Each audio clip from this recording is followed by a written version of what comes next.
Good evening. We're here tonight to discuss the challenge of transitioning the spiritual growth and achievements of our children and students over the summer back into the more mainstream life of our everyday educational experience. And I want to begin with a story that perhaps is about a student that has somewhat of a different background than that of the families that are probably watching this presentation. But I think there's something very instructive about the story. It's a very inspirational story for all of us in terms of our attitude and our approach when our students and our children return from their experiences over the summer. The story is of a young woman named Hannah. And Hannah grew up in a fairly unaffiliated home. Her parents did not attend synagogue with any sort of regularity. They certainly were not observant. And I met Hannah in the context of a public school club being run by NCSY in her public school in New Jersey. And we had developed somewhat of a mentoring relationship. And Hannah agreed to attend one of NCSY's summer programs, our program called TJJ. And Hannah went for the summer to Israel on this extremely moving and enriching and inspirational program. Her experience was absolutely transcendent. And she grew in so many different ways. She grew in her commitment to Israel, she grew in her commitment to spirituality, she grew in her commitment to observance. And on the way home, on the final leg of the trip, when they had all of the students gathered at the hotel, they asked the students that everyone should emerge from the summer with one concrete goal, with one concrete change, with one concrete plan to try to enhance their relationship and their Jewish identity. And Hannah, for some reason, still to this day, I don't completely know why, Hannah chose kashrut to be her ambition, to be her goal, to be her plan. And Hannah returned to her home on that plane and entered her house after being away for a month. Her parents were very excited to see her. They had never been to Israel before. So for them, this was a great challenge to send their daughter off, 7,000 miles away. Hannah walks into the home. Everybody sits down. And her parents say to her, how was the trip? How was the experience? She starts telling stories. And then Hannah relates to her parents that she made a decision. And the decision is that from this point forward, she wants to keep kosher. So her parents' first reaction was extremely negative. Her parents said to them, we sent you away for a month, and here you return, and the first thing you want to do is take on something that's going to have such an impact and effect on our family. And Hannah tries to explain that the truth is many of the foods that they buy are kosher. And in fact, there is so much. She lived in Bergen County. There are so many different places and opportunities to be able to purchase kosher food. So Hannah tried to explain to them this really is not that difficult a transition as it seems. And she did her best to advocate for this transition that she wanted to make, for this transformation that she wanted to take place. Her parents were still extremely hesitant about it. They were pretty negative about it, pretty critical about it, pretty cynical about it. And Hannah, exhausted from the flight back from Israel and from the end of the trip that certainly had the students traveling all over the length and breadth of Israel in terms of late nights. So exhausted, she returns to her room and she goes to sleep. Meanwhile, her parents are downstairs. They're having a discussion about the fact that the reason why they let their daughter go on the trip in the first place was they had actually been amongst those Jews who had escaped from Russia, escaped from the USSR, come to America to find a better life, to find freedom. One of the things that they ran away from was their Judaism because they just simply were not interested in perpetuating the elements of their life that really were the ultimate cause of so much of the anti-Semitism that they experienced. And so they settled and they planted their roots here in Bergen County, New Jersey, not probably even realizing the degree to which the area was so saturated with a vibrant Jewish life. And they began to talk more and more, and Hannah's sleeping away in her room. And about 5 or 6 hours later, Hannah awakens. And Hannah comes down the stairs and walks into the kitchen of her home and begins to open the cabinets to get herself something to eat. And all of a sudden she realizes that her entire kitchen is completely stocked with kosher food. Everything ranging from kosher meat to kosher cheeses to kosher cereals to kosher snacks, everything that had been purchased at the local establishments. and she's shocked, she's overwhelmed. And she walks up to her mother and she says, "What's going on?" So her mother said, "When I went to sleep, you were so negative, you were so antagonistic towards this whole idea." And her mother said that, while you were sleeping, your father and I were talking, and we realized that at the end of the day, we know that deep inside of us, there's a Jewish soul. And we obviously sent you to Israel to try to connect to that Jewish soul. And if this is how you want to manifest your Jewish identity, if this is how you want to express that which is meaningful to you, then we want to be supportive, we want to be behind you. And so while you were sleeping, I got in my car and I drove, this was in Bergen County, I drove to Glatt Express, and I bought out aisles of the store, stocked our home. All of the non-kosher items are in crates, ready to be donated away. And we want to try to make this work for you. We want to try to make this something that you could do. I don't know if Hannah related to them at the time that this would also entail blowtorching all of their pots and pans and equipment and boiling all their silverware. But I do know that that was an extraordinary moment. It was a moment where a parent made a choice, made a decision, that instead of feeling rejected by their child's interest in transcending their spirituality and their commitment to Yiddishkeit beyond that which they were coming from, they made a choice to embrace it. And they made a choice to encourage it. And they made a choice that their home would be a source of nurturing and cultivation for this type of growth.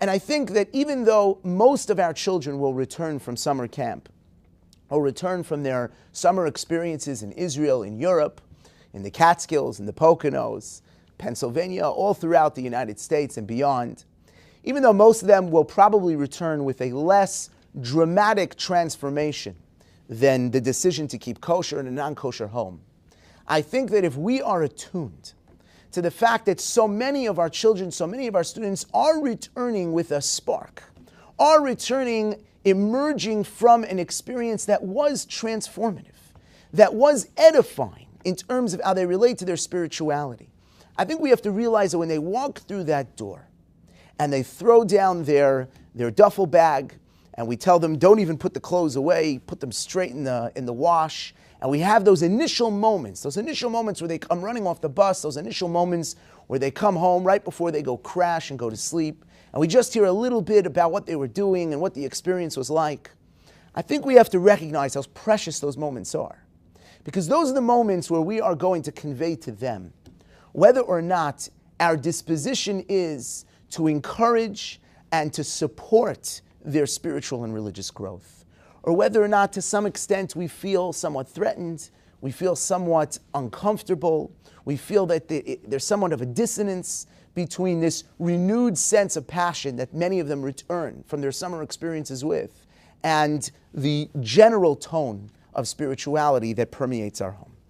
And so therefore, I would like to discuss a little bit really the various elements that comprise the growth of spirituality that many students experience throughout their summer, and how the transition from that environment, from that atmosphere, back into our homes and into our regular normal life, how we as parents could help facilitate that transition in a way that we're able to perpetuate their accomplishments and not, God forbid, undermine them.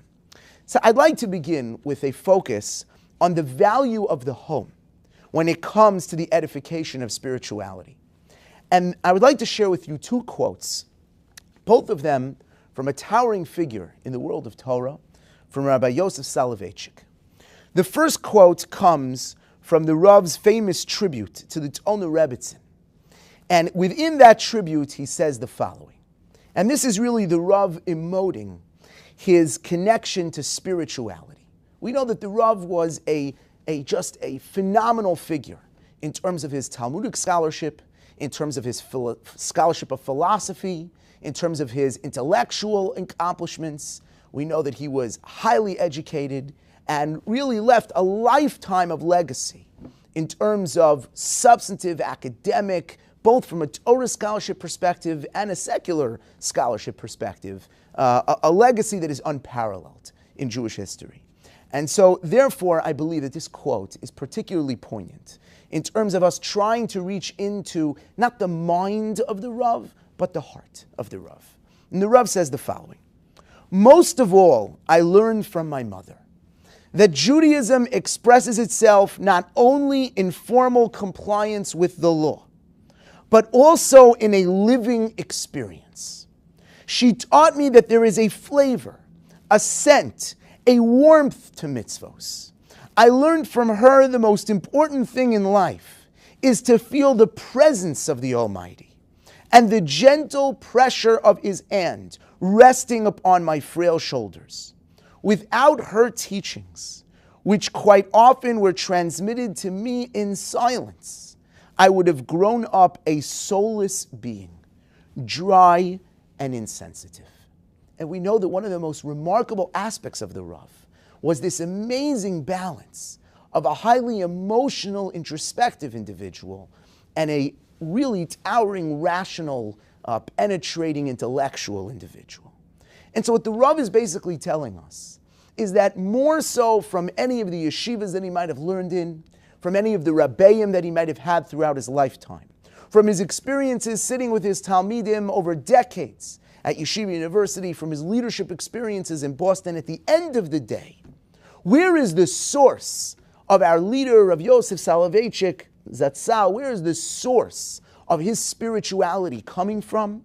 Where is the reservoir of emotional sensitivity and the experiential dimension of Yiddishkeit that characterized his entire life? Where is the source of that edification? It comes from his home.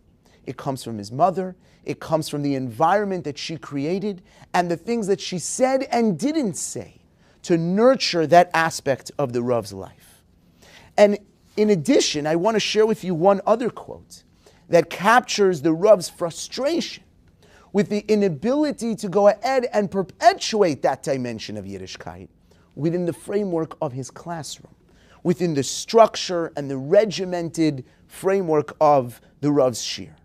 And the Rav writes the following. It's in his work, Al Ahavas HaTorah, in an essay, and he writes the following: while I have succeeded to a great or small degree as a teacher and a guide in the area of Gadlus HaMochin, in the area of the greatness of the mind, I have not seen much success in my efforts in the experiential arena. I was not able to live together with them, he's talking about his students, to cleave to them and to transfer to them the warmth of my soul. My words, it seems, have not kindled the divine flame in sensitive hearts. And the truth is, we know that the Rav was a very inspirational figure. And many people found their inspiration and their motivation in their experience learning with the Rav. But in terms of the Rav's perspective of what could be accomplished in the context of the classroom, in the structure of the academic environment, it's just not the same as when one is able to immerse oneself in either the environment of the home or the environment that we are discussing today, the world of camp, the world of the summer experience. And the truth is that this is what we see, that one's spirituality, one's ta'am for Yiddishkeit, one's passion for Yiddishkeit, one's ability to prioritize one's sense and identity as a Jew over all of the different challenges of life. This is not found in the data or the information that we give to our children. This is found in the experiential realm. And our schools, as incredible as they are, and they are, in the history of the Jewish people, never have we experienced such a renaissance of formal Jewish education. Never have we produced such generations of unbelievably knowledgeable Jews. And it's an amazing thing to watch. And every generation just becomes more qualified and more knowledgeable in terms of their relationship to Torah. But we know that we are also experiencing some challenging consternation when it comes to the sense of pride, the sense of identity, the sense of spirituality, the sense of passion that our students exude and our students express. And our schools are not necessarily the ideal context to cultivate that. Because while they do an extraordinary job with much supplementary informal education with Shabbatons, with opportunities for more informal connections with their teachers, their rabbeim, their moros, with all sorts of extracurricular activities. At the end of the day, the school environment is a judgmental environment. It is an environment where one has to strive for academic excellence. It's an environment where one is graded. And so therefore, when those doors open on the last day of school and the students flee from the Beis HaSefer, and they go and they immerse themselves in the environment of the camp, in the environment of the summer program, one finds a completely different identity. And if any parents have ever spent a Shabbos at a camp, instead of just going for a visiting day, if you ever spent a Shabbos at a camp, it's just a remarkable thing to see, no matter what type of camp it is. You see all of a sudden the same group of kids that at your Shabbos table you can't get them to sing one song, can't get them to sing one verse of a song. That in shul you can't get them to sit still for more than 3 minutes. That you can't get them to focus on a Dvar Torah for more than 30 seconds. You see all of a sudden, you see a unbelievable fervor, a spiritual yearning. You walk into a camp on a Friday night, you see kids cheering on their chairs, you see them singing, you see them dancing, you see them completely focused and absorbed in their learning groups. You see them involved in all sorts of activities and programs that have highly creative educational content, and they're able to focus themselves for long periods of time. You see them walking around camp with their counselors, with their advisors, having deep, introspective, meaningful conversations. You see them talking amongst each other about issues in life that are more profound, that are more significant. And the question is, why is that happening? And we're going to explore that a little bit together. But most importantly, we're going to explore how we can ensure that that aspect of the experience, that oasis of spiritual immersion, can be as much as possible transitioned back when the students return, when our children return to our environment. So what is it that defines the summer experience that we need to learn how to absorb and incorporate as best we can into our world of Jewish life, into how we're raising our children, into how we're educating our children?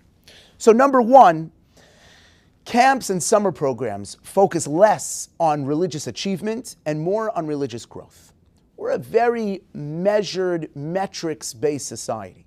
And we don't realize necessarily the degree to which we have superimposed our business world's demand, healthy demand, for a return on investment, for a clear measure of success, for a definitive and clear goal, for a mission statement. How much we have allowed that type of framework to really take hold of our entire educational experience. And I'm not saying it's the wrong thing to do. It may very well be the right thing to do. But at the end of the day, students are rewarded based on religious achievement.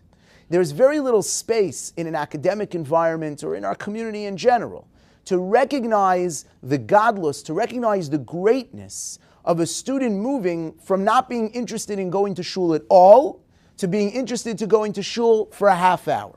The question that's simply asked is the student in shul for davening or not? And if they are, they've achieved the goal of davening. If they are not, they haven't achieved the goal of davening. But the opportunity to try to provide students an environment where they can celebrate incremental success, where even if they're not reaching the ultimate goal, but the very process of taking a step forward, rather than remaining entrenched in the apathy that so often takes hold of them and their lives, that very dimension of their growth, that is extremely rewarded in the camp and informal educational environment and summer programs and all of these trips. That the students don't necessarily have to do everything.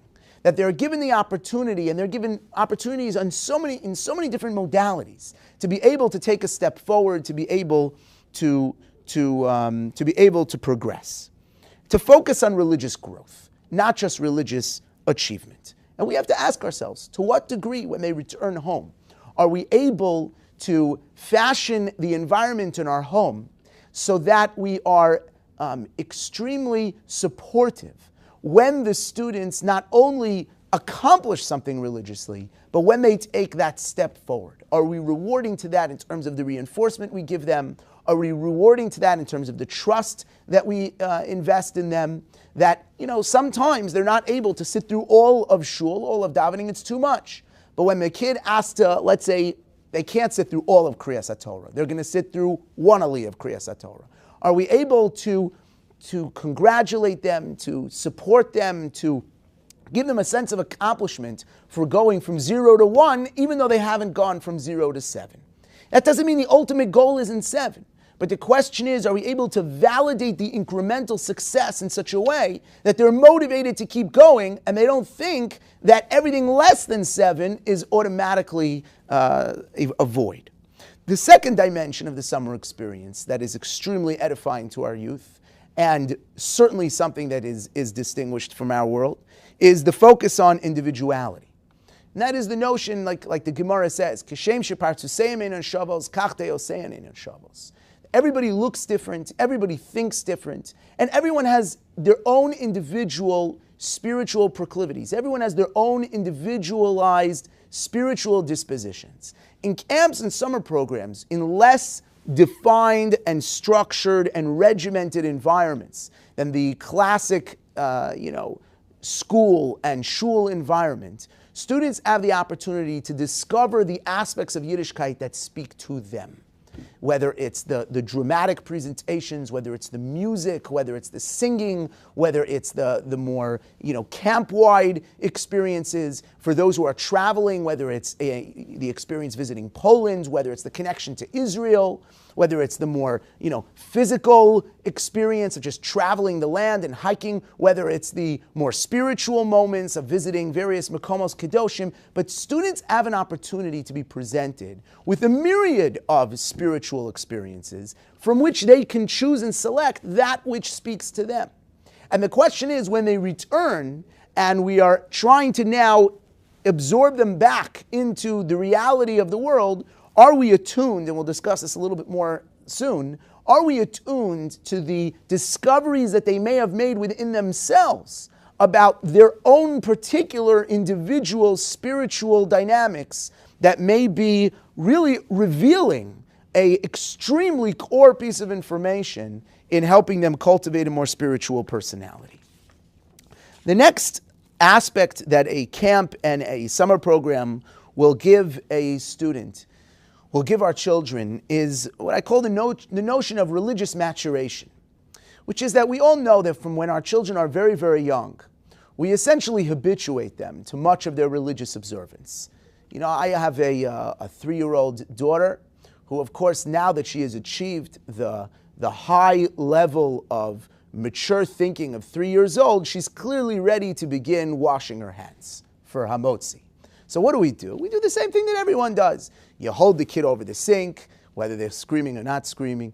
You fill up the cup. You start pouring the water on their hands. You try to get them to mimic the articulations of the bracha. They finish with some word that vaguely sounds like yadayim, and everyone screams, Amen. And the kid is smiling, and everyone's smiling, and we're all so excited that we've been able to motivate and inspire this 3-year-old to involve themselves in a ritual. And the truth is, while I'm exaggerating somewhat, this is the way we introduce so much of what Yiddishkeit is about to our children. We turn benching into what's essentially a sing-song, and it's fine, because that is the way a child can absorb and habituate and become familiar with the world of religious life. The challenge is that as the children mature, we don't ever really take a moment to step back and ensure that we are maturing their understanding and connection to these rituals as well. So at no point necessarily in the maturation process in the home does a parent turn to a child and say, you know what, you're a little old to be singing benching, maybe we should be learning benching. Maybe you should understand what these words mean. As we all know, most of benching has nothing to do with food. The very first paragraph does. A lot of it is all sorts of thematic elements of Jewish life. Yerushalayim, Talmud Torah, all sorts of aspects of Jewish life. Mashiach, Eliyahu Hanavi.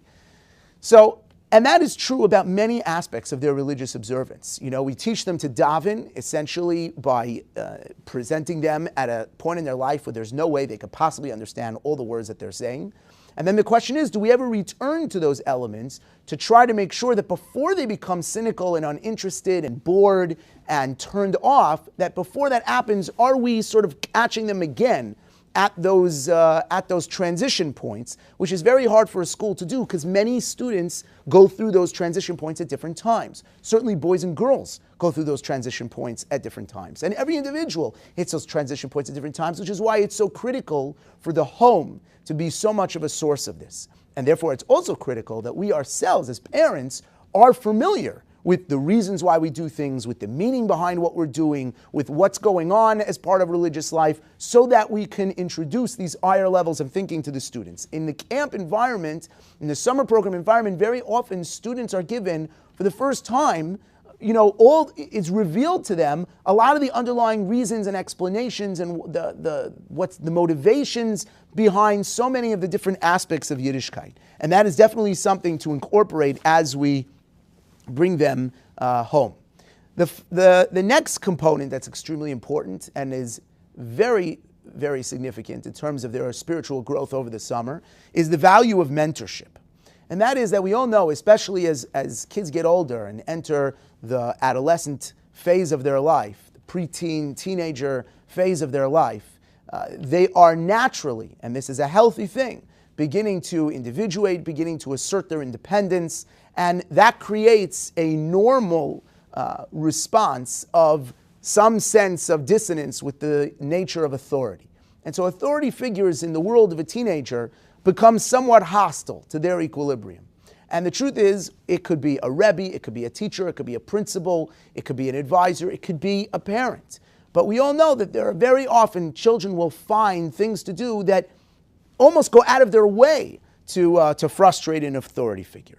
And that is because they're trying to make their own person. They're trying to take everything we gave them over all these years and figure out, who do they want to be? To what extent did they want to be like me? To what extent do they want to be like you? To what extent do they want to be like their friends? And that process is a normal process. Intervening in that process could create a very unhealthy adult, ultimately. That is when parents become too stifling and too controlling, and that is extremely unhealthy. But the most significant figure in the life of a preteen or a teenager to help them through this process in a healthy way, the most significant figure is a mentor. A mentor is someone who's not necessarily a full-fledged authority figure, although a healthy mentor will set limits because teenagers want limits, even if they don't articulate it and express it, will set limits within that relationship and also because as an outgrowth of that relationship. But nevertheless, the mentor serves as a role model. The mentor takes an active interest in their life and doesn't have to. The mentor's not trying to control them. The mentor's trying to motivate and inspire them. The mentor has been where they are, not so long ago. The mentor is a little younger. They're college age, a little bit older, and they know how to relate to it. They were also struggling with many of the same struggles.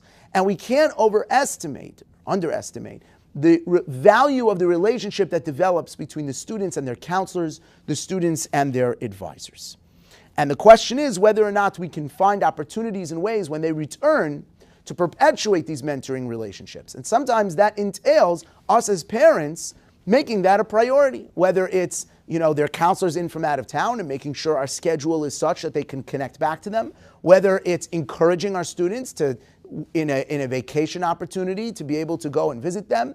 We can demonstrate overt support and encouragement, not too much, because then the authority figure becomes validating to the mentor, and then the rebellion could express itself through the mentor. But we can show, we can demonstrate, and we can facilitate. Even if we're not being so overt about it, we can facilitate the opportunity for the students to perpetuate that relationship.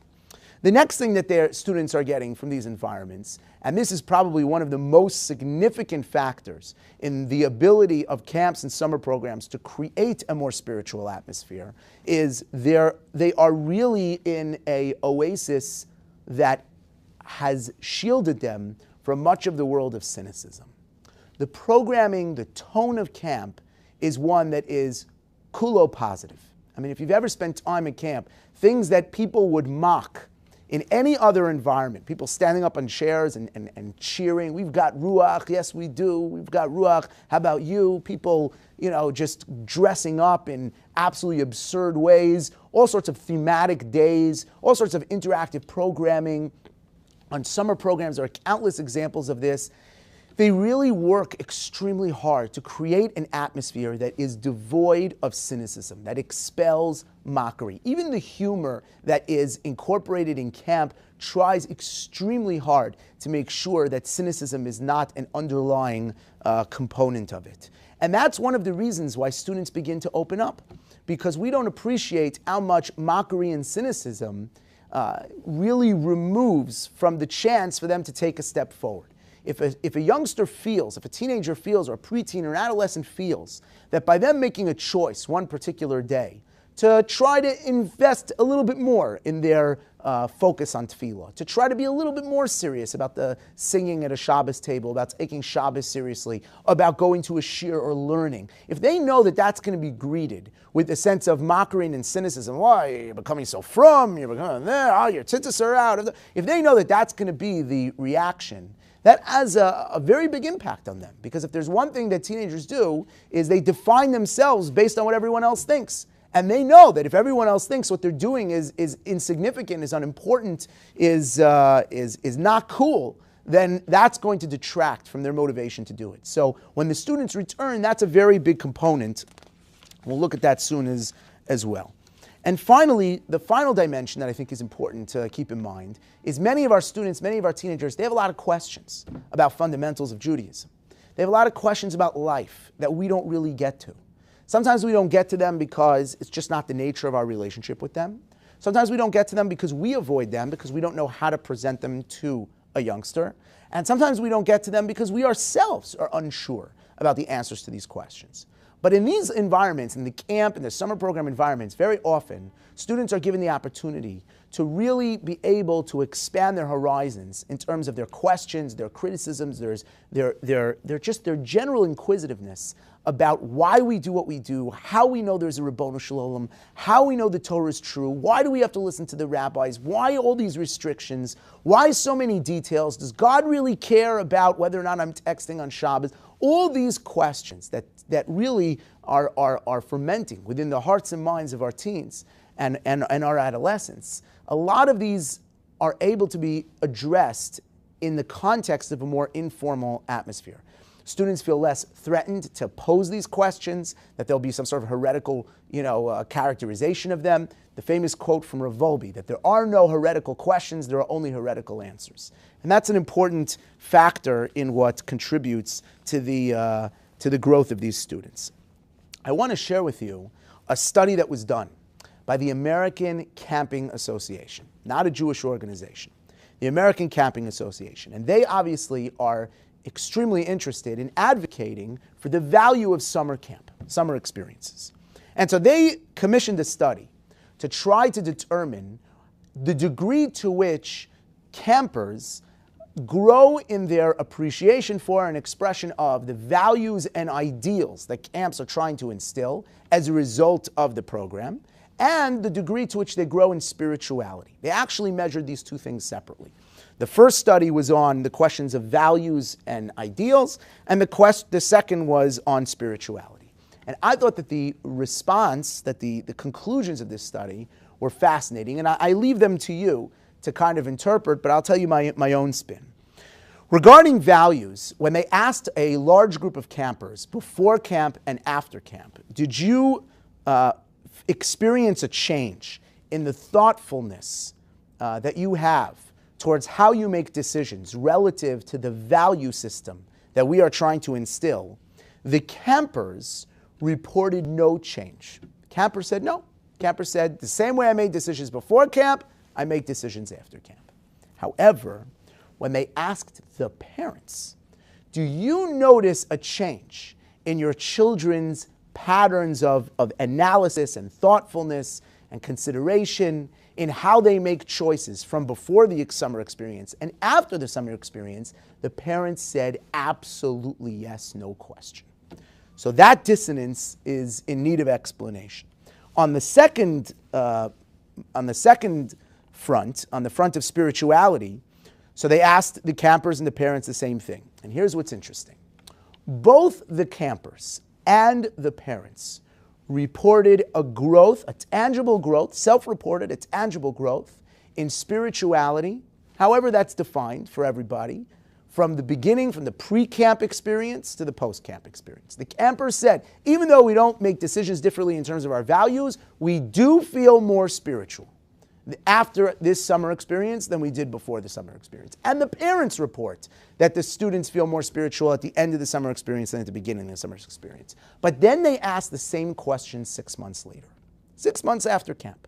Do you still now, 6 months out, feel the resonating effects of your spiritual growth in the camp? And here there was a difference. Here the campers said no, that it had dissipated. It was gone, out of sight, out of mind. Camp is over. I'm back to the way I was. The parents reported yes, that many of these changes were in fact still present. So what emerges from these studies is that it's clear from a more objective outsider perspective that the camp experience has an extraordinary impact on the student, on their spiritual development, on their value system development. But what's also clear is that the campers themselves are less attuned to the development. That they don't necessarily experience, they don't necessarily feel it, they don't necessarily know it, they're not attuned to it. Which means that when your child comes home, they're not going to come running into the house and say to you, guess how much I grew over the summer? Guess how much I spiritually developed over the summer? This is not going to be a report that you're going to be handed by our children that says, before the summer I didn't take Shabbos so seriously and now I'm ready to take it more seriously. If we want to create this transition, if we want to ensure that our children can perpetuate the growth that they experienced over the summer, we need to open the lines of communication with them. We need to, it's like when we have an NCSY Shabbaton and students are extremely inspired and overwhelmed, not that many go home, and when the parents say, how was the Shabbaton? What do they tell them? They tell them this thing was wrong and that thing was wrong and I didn't like the food, right? They don't say, the average teenager, the 11th grader, doesn't walk into the house after a Shabbaton and say, guess what? I felt a Kadosh Baruch Hu, I felt spirituality, it's just not what teenagers report. And so if you want to get into that part of their life and make an impact on that part of their life, the first thing you have to do is open the lines of communication, is develop a world of discussions. And that means that when we sit down with them when they come home, and we're asking them about their experiences and looking at their pictures, to ask pointed questions. Which scholar in residence that you had for Shabbos did you like the most? Oh, Charlie Harari? Wow, that's amazing. What about Charlie did you love so much? Oh, he was a dynamic speaker. What did he speak about? What did he, which overnight program did you like the most? What part of the, there are many questions that we can ask them to try to extract from them what aspects of the experience spoke to them. And that's stage one, that's the most important thing. The most important thing is to open those lines of communication. Did you enjoy the learning components of the camp? What parts of it did you enjoy? Get them to talk, sit there, look at their pictures, ask them about their friends, ask them about their counselors. Where do they go to school? What are they doing in life? What's going on? What did you learn about them? Because through that communication, you will begin to get a greater insight into the aspects of the experience that impacted them the most. And you may be shocked which aspects impacted them the most. We don't always see the changes taking place in the tumultuous years of adolescence within the minds of our children. And we may be surprised that our students found nature inspiring. But it's very relevant. If your kid tells you, one of my favorite parts of camp was we went on this night walk through the forest and there was no talking, there was no anything, and it was really amazing. It was just, to be, with nature outside. It was incredible. That's gold, that information. That's gold. That means that as we decide as a family what to do throughout the year, thinking that what teenager would want to go see Niagara Falls, maybe that is a good destination, or maybe that is a good opportunity, or choosing what trip to let the student go on throughout the year in terms of expenses. That's important information. The second thing that's extremely important is to not be cynical. Is to not be cynical about anything. To be totally, totally positive. Not to tell them about, our years in camp and our escapades and what we did and the shtick that we pulled and all the different things. to let them talk and let them emote and let them express and let them be excited and let them be enthusiastic. Not to make fun, not to be condescending, not to be cynical, to allow them to see that in our home, they can be spiritual and they can be overt about their spirituality, and it is embraced. We love it. We're proud of it. It's fantastic. It's something that we want to ultimately provide for them.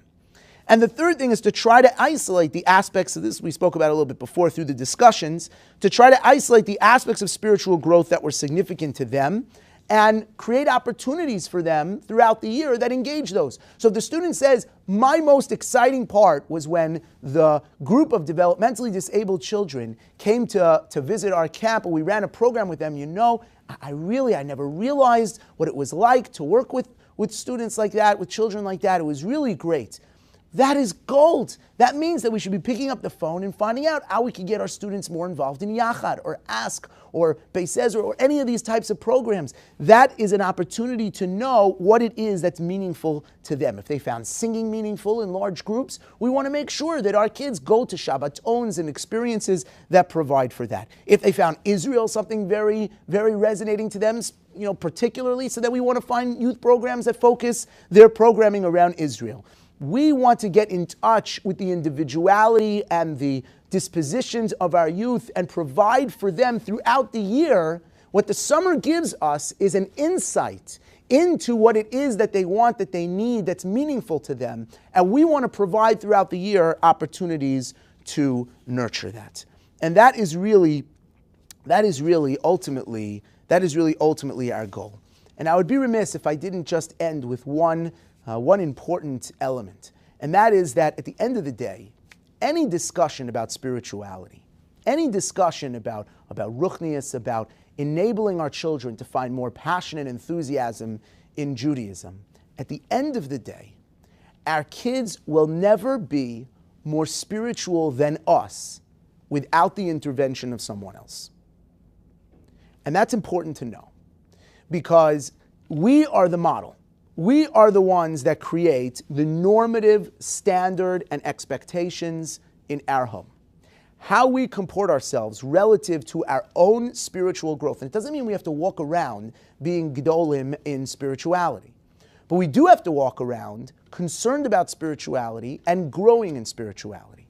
And if they don't see us reaching out to our rabbis, to our teachers, to the programs that are being run in our shuls, to going online and listening to a shir, to, this summer, a lot of focus on Daf Yomi, to committing to a regimented learning program. If they don't see us modeling this, the values will not come from nowhere.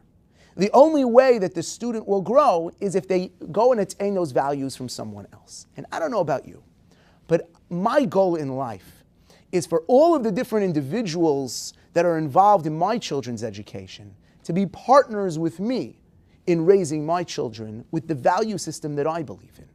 I'm not interested in delegating my obligation of Vishinantam Levanecha, my obligation of the Arba Banim, my obligation of telling my children the Jewish story and having them understand how proud they should be to be religious Jews and to stand up in a world and recognize that they have something so precious and so beautiful. I want that to come from me. I'm not interested in that being instilled by somebody else. There is so much that others could do to help edify that process, to help contribute to that process, to help be partners in that process. My children aren't going to listen to me about everything. My children are going to go through a phase where they're not interested in what I have to say, and I need those partners, and I want those partners. But it's my value system. That's what I want to give over, my value system. And so my value system has to be alive in my home, whatever it is. It can be left, it can be right, it can be middle, it can be off center. Whatever it is, it has to be alive. It has to be real, it has to be authentic, it has to be sincere, and it has to be passionate. And if it is, then very often, yes, our teenagers will go through their years of rebellion. And our teenagers will go through their years where they reject us and what we represent. Of course, and to some extent, every teenager will go through that, and it's healthy. But at the end of the day, there is a reservoir of support there. There is a cushion for the fall. There is a recognition that we as your parents are raising you in this world to have a certain set of values. And we want those values to be manifest in your life in the way in which you relate to them as an individual. So just because I relate to Talmud Torah through Daf Yomi, you don't have to relate to Talmud Torah through Daf Yomi. But I want you to relate to Talmud Torah. I relate to Tefillah by going to a shul that takes 3 hours to daven, because the rabbi speaks too long. You don't have to go to a shul that takes 3 hours to daven, but I want you to go to shul. I want you to relate to Tefillah. What Tefillah do you relate to? You love the Karbach Minyan in Camp Marasha on Friday night? You love the dancing around in the NC Summer Kollel on Friday night? Let's find a shul where you can have that kind of experience. Let's be flexible in terms of what we want so that you could find expression for your individual spirituality in the framework of your life. And I believe that a spirituality is a core priority for us in our lives, and we are open and communicating with our children about these values, and we strive to individualize the opportunities that we provide to our children for them to develop their own spirituality. I believe that short of a crisis that's unavoidable and extremely difficult to predict or address, but that the standard student, the standard teenager, our children, will be able to grow up with all of the opportunities in the world to develop a healthy and passionate religious personality. Thank you. Downstairs, they're having a discussion about the fact that the reason why they let their daughter go on the trip in the first place was they had actually been amongst those Jews who had escaped from Russia, escaped from the USSR, come to America to find a better life, to find freedom. One of the things that they ran away from was their Judaism, because they just simply were not interested in perpetuating the elements of their life that really were the ultimate cause of so much of the anti-Semitism that they experienced. And so they settled and they planted their roots here in Bergen County, New Jersey, not probably even realizing the degree to which the area was so saturated with a vibrant Jewish life. And they began to talk more and more, and Hannah's sleeping away in a room. And about 5 or 6 hours later, Hannah awakens. And Hannah comes down the stairs and walks into the kitchen of her home and begins to open the cabinets to get herself something to eat. And all of a sudden she realizes that her entire kitchen is completely stocked with kosher food. Everything ranging from kosher meat to kosher cheeses to kosher cereals to kosher snacks, everything that had been purchased at the local establishments and sharing relationship. And Hannah agreed to attend one of NCSY's summer programs, our program called TJJ. And Hannah went for the summer to Israel on this extremely moving and enriching and inspirational program. Her experience was absolutely transcendent. And she grew in so many different ways. She grew in her commitment to Israel, she grew in her commitment to spirituality, she grew in her commitment to observance. And on the way home, on the final leg of the trip, when they had all of the students gathered at the Kotel, they asked the students that everyone should emerge from the summer with one concrete goal, with one concrete change, with one concrete plan to try to enhance their relationship and their Jewish identity. And Hannah, for some reason, still to this day, I don't completely know why, Hannah chose kashrut to be her ambition, to be her goal, to be her plan. And Hannah returned to her home on that plane and entered her house after being away for a month. Her parents were very excited to see her. They had never been to Israel before. So for them, this was a great challenge to send their daughter off, 7,000 miles away. Hannah walks into the home, everybody sits down, and her parents say to her, how was the trip? How was the experience? She starts telling stories. And then Hannah relates to her parents that she made a decision. And the decision is that from this point forward, she wants to keep kosher. So her parents' first reaction was extremely negative. Parents say to them, we sent you away for a month, and here you return, and the first thing you want to do is take on something that's going to have such an impact and effect on our family. And Hannah tries to explain that the truth is many of the foods that they buy are kosher. And in fact, there is so much. She lived in Bergen County. There are so many different places and opportunities to be able to purchase kosher food, So Hannah tried to explain to them this really is not that difficult a transition as it seems. And she did her best to advocate for this transition that she wanted to make, for this transformation that she wanted to take place. Her parents were still extremely hesitant about it. They were pretty negative about it, pretty critical about it, pretty cynical about it. And Hannah, exhausted from the flight back from Israel and from the end of the trip that certainly had the students traveling all over the length and breadth of Israel in terms of late nights. So exhausted, she returns to her room and she goes to sleep. She goes to sleep. Meanwhile, her parents, she's shocked, she's overwhelmed. And she walks up to her mother and she says, "What's going on?" So her mother said, "When I went to sleep, you were so negative, you were so antagonistic towards this whole idea."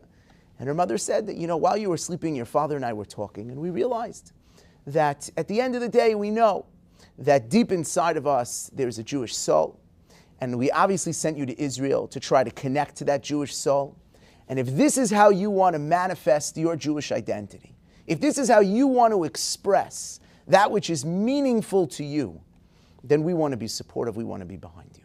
And so while you were sleeping, I got in my car and I drove, this was in Bergen County, I drove to Glad Express and I bought out aisles of the store, stocked our home. All of the non-kosher items are in crates, ready to be donated away. And we want to try to make this work for you. We want to try to make this something that you could do.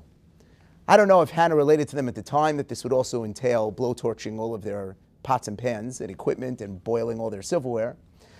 But I do know that that was an extraordinary moment. It was a moment where a parent made a choice, made a decision, that instead of feeling rejected by the